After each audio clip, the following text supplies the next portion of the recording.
Serigne Saliou Gueye xam naa dinañ ci dikkaat lu ci munti bees parce que defe naa équipe Sénégal 7 ñu ngi leen di nuyuti ñoom ñu ngi foofu sur place mun ngeen dem ci suñuy mboolem plateforme yi lépp lu ngeen bëgg a xam ca la xew assemblée concernant vote loi bi ngeen am ko ci Serigne Saliou dañuy xaw a arrière cassette bi tuuti soxna tuuti boo mënee dikk ak man ak waa yor-yor ñu ngi leen di nuyuwaale de passage ci liggéey am solo yi ñuy faral di def King Fahd lañ bëgg a jëm Serigne Saliou Gueye mu mel ni yor-yor a titré que King Fahd a été le théâtre d'une imposture historique. La mise en scène du 7 mars 2026 au King Fahd Palace restera gravée comme le point de rupture où le déni de vérité a définitivement supplanté la reconnaissance en orchestrant une réécriture grossière de l'épopée de 2024. Bassirou Diomaye Faye tente de gommer l'empreinte indélébile d'Ousmane Sonko et du passif pour s'inventer un destin solitaire et artificiel. Cette falsification mémorielle qui sacrifie les véritables architectes de l'alternance sur l'autel d'une ambition personnelle ne constitue pas seulement une trahison morale envers le peuple sénégalais, mais un parricide politique dont l'imposture risque d'engloutir à court terme la légitimité même du locataire du palais. ci tënk mbokk yi dañuy bëgg a dugg ak Serigne Saliou nag ca la xewoon King Fahd jotaay wi nag moom moo ko présidé woon. ànd koog ñoom Aminata Touré ànd koog Abdourahmane Diouf ak ña ca des. la mu fa wax dégg nañ ko. waaye lii la yor def tënk. alors Serigne Saliou bu ñu dikkaatee ci la fa xewoon tey ñu bàyyi la kàddu gi ngir décryptage bi. waaw xam nga ñoom dañuy wax ne dañu convoqué seen assemblée générale de validation des textes de la restructuration de Diomaye président loolu la ñu wax. xam nga sax bu ñu wax waaw ñoom loolu la ñu wax xam nga ñoom dañuy wax restructuration dañu waroon de structuration parce que restructuration day fekk ne déjà y a un existant bañ fay dem mën naa wax ne Diomaye président neew fa. ok parce que Diomaye président ba nga xamante ne moo fi nekkoon te léegi mu nekk apte loolu ma nga Pastef donc ñoom dañoo waroon wax assemblée générale de structuration ou bien de validation en tout cas des textes de Diomaye président. léegi nag loolu c'était pour valider des textes ou bien c'était pour un règlement de compte parce que man jàpp naa ne loolu ñuy wax ne pour texte yi la pàcc bu tuuti la ci mais fait c'était une tribune de règlement de compte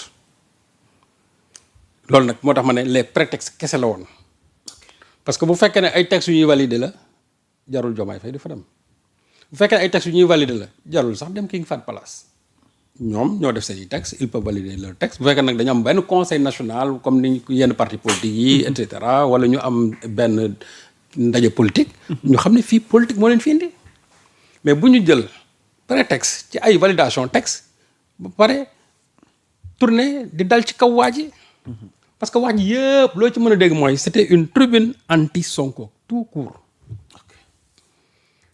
boo xoolee intervenant yi du début jusqu'à la fin ba ci président de la République ku ci wax allusivement yaa ngi ci kaw Ousmane Sonko. on commence par Aminata Touré. waaw ndax mooy superviseur bi. xam nga moom ba muy commencé dafa am lu mu wax artu et j'ai vu que nit ñi ils ont respecté sa consigne ou bien son injonction parce que dañuy fii benn tur lañ fi tudd tey muy président Diomaye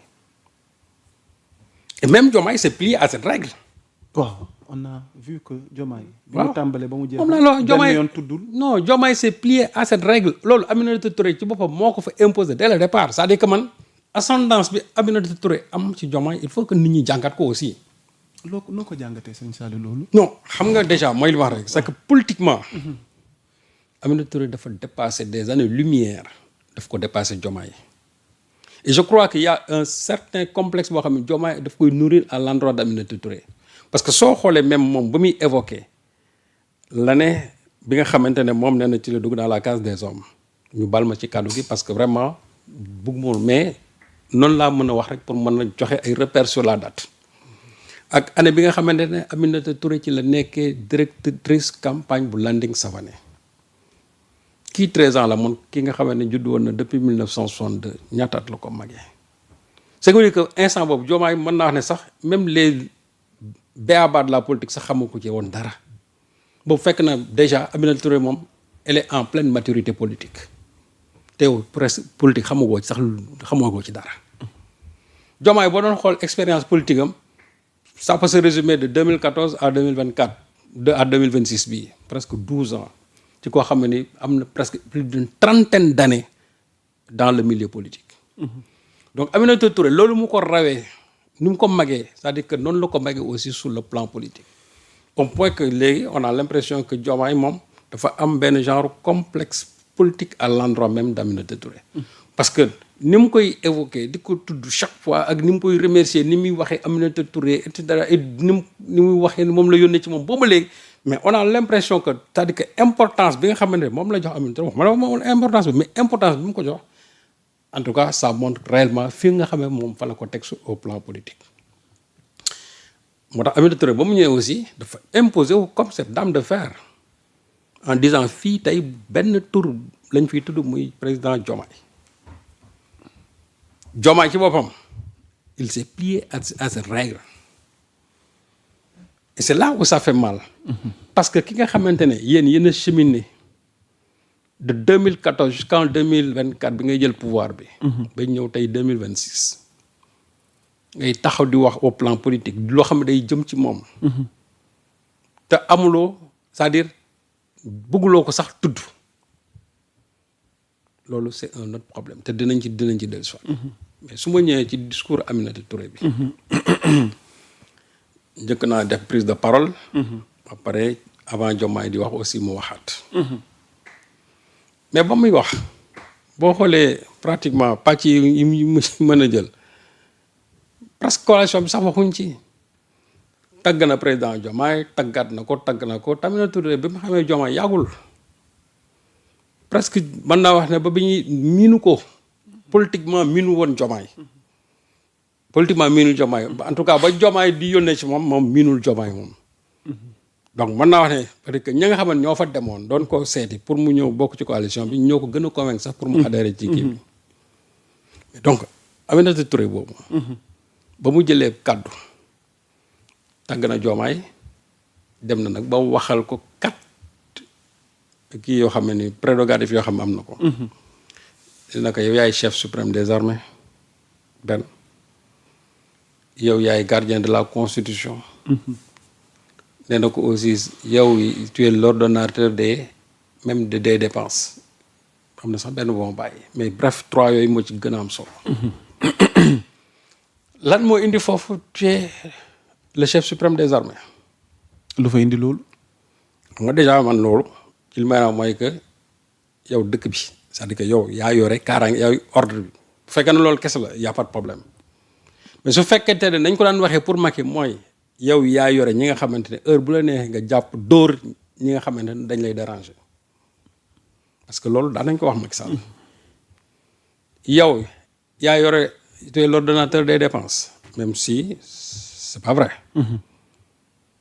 mooy que yaa ngi xaalis. que yow li loo xam ne bëgg nga ko. war nga koo war a mën a am. yow yaay gardien de la constitution. waaw tu as le pouvoir de nommer et de dégommer qui tu veux. mooy que bu la neexee bu subaa Ousmane nga daax ko ci biti. bu subaa ñun nga jël ñu fal ñu premier ministre. bu subaa ñi nga xam ñoom laa àndal mën nañoo bénéficier wu ci décret yi mooy yow yi tu es le gardien de la constitution. moo kooku déjà ma ngay tagg Diomaye ma ngi koy solal ay mbubb loolu muy wax yëpp yooyu c'est vrai nit ñi xam nañ ko. donc jarul ñëw ba foofu di ko feddliwaat parce que feddli bi foofu c'est un message qu'on envoie pas à Diomaye mais c'est un message qu'on envoie à Sonko et à ses militants. mais loolu les gens ils ont bien compris. ce discours en tout cas cette partie du discours de Aminata Touré. mais xam nga aussi